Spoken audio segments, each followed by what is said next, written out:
আসসালামু আলাইকুম। আমি আমার পূর্বের একটা ভিডিওতে বলছিলাম যে এই পাশে একটা বড় একটা ব্যানার লাগানো হবে। দেখেন, সব থেকে বড় ব্যানার হয়েছে এটা আমাদের মোড়ের মধ্যে। এই যে সব থেকে বড় ব্যানার হয়েছে এটা আমি বলছিলাম, কিন্তু এই যে এন থেকে নিয়ে একবারে হ্যান পর্যন্ত লাগানো হইব। এখন পর্যন্ত লাগাইছে। এই যে দেখেন অন্যান্য ব্যানারগুলা আছে এই সাথে। এই যে দেখেন মোড়ের মধ্যে যে অন্যান্য ব্যানারগুলোর কথা বলছিলাম সেইগুলো কিন্তু ঠিকই আছে। এই যে ব্যানারগুলো আছে, ওই ওই ওই ব্যানারটাও কিন্তু অনেক বড় লাগাইছে।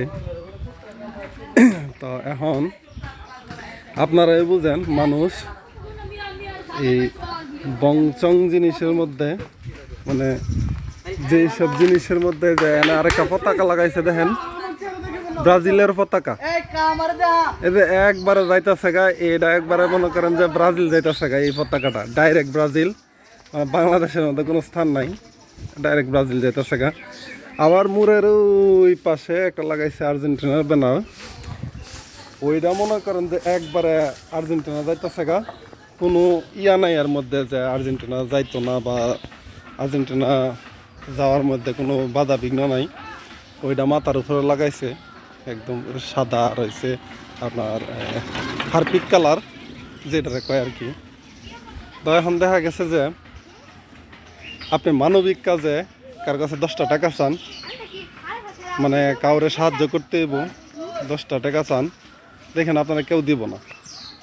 ঠিকই, কিন্তু এই বংশং কাজের মধ্যে, বক্কর চক্কর কাজের মধ্যে ঠিকই মানুষ হাজার হাজার টাকা নষ্ট করে।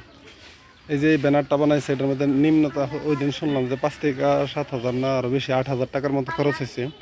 এই 8,000 টাকা যদি একটা হতদরিদ্র ফ্যামিলিকে দেওয়া যেত, তাহলে তারা কিন্তু এক সপ্তাহ কি 1 মাস একদম পেট ভরে খাইতে পারতো। তো মানুষ কিন্তু এখন এটা চিন্তা করে না, চিন্তা করে হয়েছে যে আমরা বিনোদন দেব বা বিনোদন করব, মানুষকে সাহায্য করব না। আসলে কি বলবো, বিষয়টা কষ্টের। যে এর আগে পূর্বের একটা ভিডিওতে আমি বলছিলাম যে শুধু আমাদের মুসলিমের মুড়ে না, অন্য অন্য জায়গাতে বা অন্য অন্য মুড়ে, মানে আমার দেখা অনুযায়ী বাংলাদেশের 64 জেলা থেকে, 64 জেলাতে তো আমি যাইতে পারি নাই, কিন্তু বিভিন্ন ভিডিওতে বা বিভিন্ন ইয়াতে আমি দেখছি। আর আমার বেলাবো উপজেলা, যেহেতু আমি বেলাবো উপজেলা সব জায়গায় যেখানে যেখানে গেছি সেখানে সেখানে এরকম আমি দেখছি। তো আমি শুধু সবার জন্য এটাই দোয়া করবো যে আল্লাহ সবাইকে হেদায়েত দান করুক। সবাই ভালো থাকেন, সুস্থ থাকেন, বিশ্বকাপ খেলা উপভোগ করেন। আসসালামু আলাইকুম।